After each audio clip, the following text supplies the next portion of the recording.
Anderson. I'm a graduate of the Anoka School District and a Safe Schools organizer for Outfront, Minnesota. I'm here today to share with you why I believe in the Safe Schools movement. Thank you in advance for listening to my story. Going into middle school, I knew I was gay. I didn't know the word for it at first, but I knew that I wasn't attracted to girls.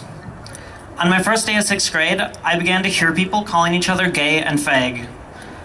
I didn't know what these words meant at first, but it soon became clear that they meant people like me, guys who like guys. I began to hear these words from that first day of middle school numerous times, every day until the day I graduated from high school. And it wasn't always directed towards me, but it often was. I wore the color purple a lot, and I was in speech therapy because I had a pretty serious lisp until 8th grade. So people perceived me as gay, even though I didn't come out until my senior year.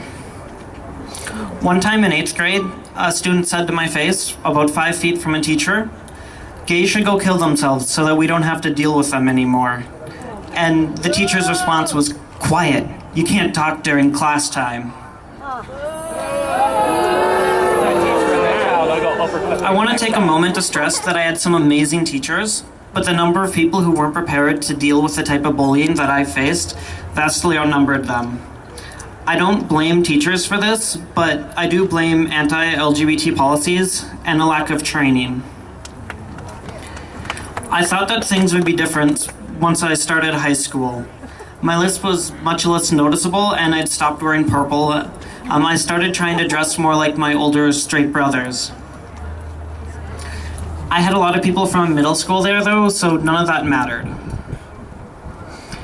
Some students thought that it would be funny to pour the trash on me when I was in a bathroom. And I tried to get away when I saw them by hiding in a stall, but they just started pouring it over the top. To this day, I don't feel comfortable in public restrooms.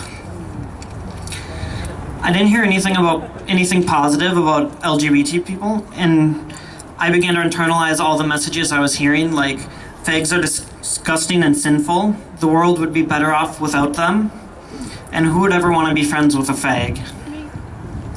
I found myself awake in the middle of the night wondering if perhaps the world really would be a better place without me in it, and I thought that my family would want no me rather than a gay me. And I began to debate whether or not I should take my own life so the world really wouldn't have to deal with a fag like me. No! No!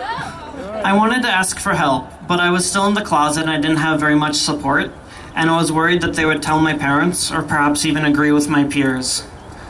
I was actually in school when Proposition 8 passed, and it sent a message to me that I wasn't worth as much as my peers. And actually, there were incidents of bullying that increased. And that was something that happened in California, so I'm worried about this amendment and the effect that this is going to have on schools and students. I'm not exactly sure what changed, but one day I just woke up and started questioning why being gay meant that I was such a horrible person. And as it turns out, all these things that people were saying about me didn't match who I was then, and they don't match who I am now.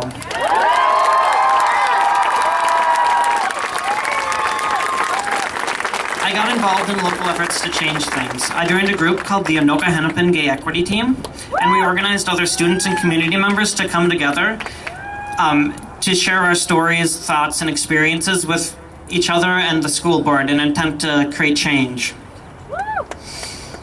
We learned a lesson in Anoka, and that's that silence is deafening. It's isolating, dangerous, and sometimes deadly. And Anoka isn't the only place where this environment exists for LGBT students. If we had comprehensive statewide anti-bullying legislation, it would help prevent this from happening anywhere across the state.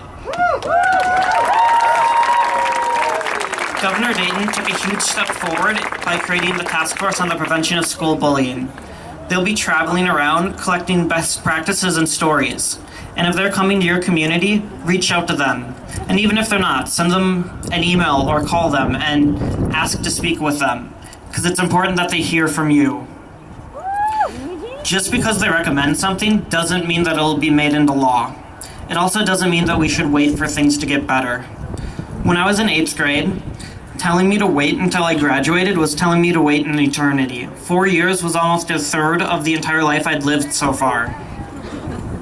Don't just tell people that it gets better. Reach out to your friends, your parents, supportive school staff members. Speak to your school board and legislators about the need for comprehensive anti-bullying policies. Speak out for our students. Help make Minnesota a state where all students have a safe learning environment. Don't wait for things to get better. Organize. Make it better.